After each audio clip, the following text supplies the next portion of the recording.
ഇതൊക്കെ എണ്ണയാണ് കണ്ടോ. ഓക്കെ, നല്ല വെയിറ്റ് ഉണ്ട് ഈ പൂവിന്.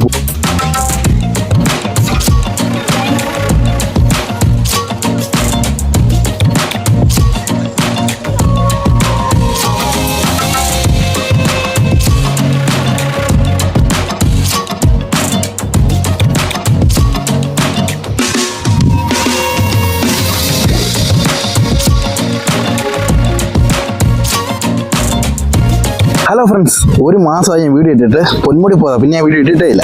ഇപ്പോൾ ഞാൻ നിൽക്കുന്നത് കണ്ടോ, എൻ്റെ ഇടവും വലവും സൂര്യാന്തി പൂവാണ്. ഞാൻ നിൽക്കുന്നത് സുന്ദരാവണ്ടിപുരം എന്ന സ്ഥലത്താണ്. അധികം സ്ഥലത്തൊന്നും ഈ സൂര്യാന്തി പൂവില്ല കേട്ടോ, പക്ഷേ ഉള്ളത് അടിപൊളിയാണ്. വലിയ പൂക്കളാണ് മൊത്തം. അതിന് ചുറ്റും സൂര്യാന്തി പൂവാണ്. നമ്മൾ ഈ സൂര്യാന്തി പൂവിൻ്റെ പാടത്തോട്ട് കയറണമെങ്കിൽ 20 രൂപ കൊടുക്കണം. ഇവിടെ ഗൂഗിൾ പേ ഒക്കെ ഉണ്ട് കേട്ടോ. ഞാൻ ആദ്യം വെച്ച് ഇവിടെ ഗൂഗിൾ പേ ഒന്നും ഇല്ല, അങ്ങനെ ചോദിച്ചപ്പോൾ ഉണ്ടെന്ന് പറഞ്ഞു. നല്ല കാര്യമായി, കൈ പൈസ ഒന്നും ഇല്ലായിരുന്നു കേട്ടോ. നല്ല രസമാണ് ഈ സൂര്യാന്തി പൂ കാണാൻ.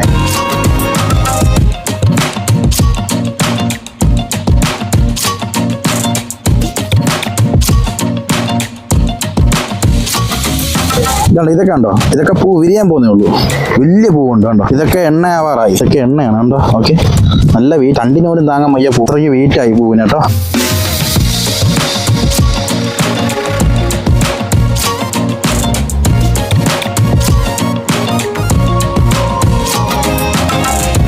ഇത്രയും കൃഷി ചെയ്യണമെങ്കിൽ വേണം വെള്ളം വേണം.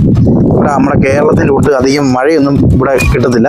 അപ്പോൾ ഇവർ ഈ കിട്ടുന്ന മഴ ശേഖരിച്ച് വെക്കും. അതുകൊണ്ട് ഇതേപോലെ. പക്ഷെ എന്നാൽ ഇവർ സമ്മതിക്കണം കേട്ടോ, ഇത്രയും കൃഷികൾ ചെയ്യുന്നത്. കാരണം ഒന്നാമത് നമ്മുടെ കേരളത്തിലെ കാലാവസ്ഥയല്ല ഇവിടെ. ഇവിടെ നല്ല വെയിലാണ്.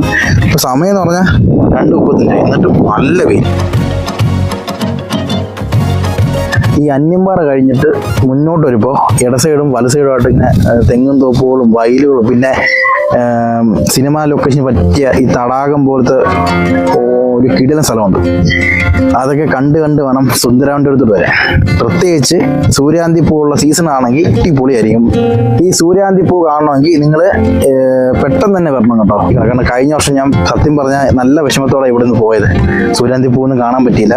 അതിൻ്റെ തണ്ട് മാത്രം നിൽക്കുന്നുണ്ട്, പൂവൊന്നും കണ്ടില്ല. പിന്നെ കണ്ടത് ചോളമാണ്. ചോളം പിന്നെ സവാള അങ്ങനെ ഐറ്റംസ് ആണ്. പക്ഷെ എന്നാൽ തന്നെ സൂര്യാന്തി പൂ കാണാൻ വേണ്ടി ആഗ്രഹിച്ചു വരുമ്പോഴേ അത് കണ്ടില്ലെങ്കിലേ ഒരു വല്ലാതല്ലേ.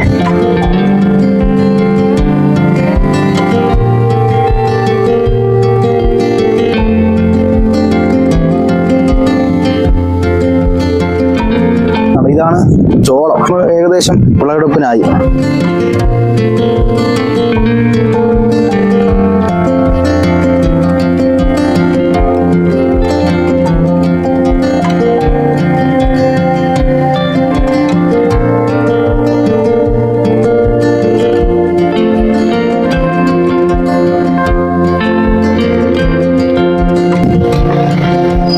ഇതൊക്കെ സവാള കേട്ടോ.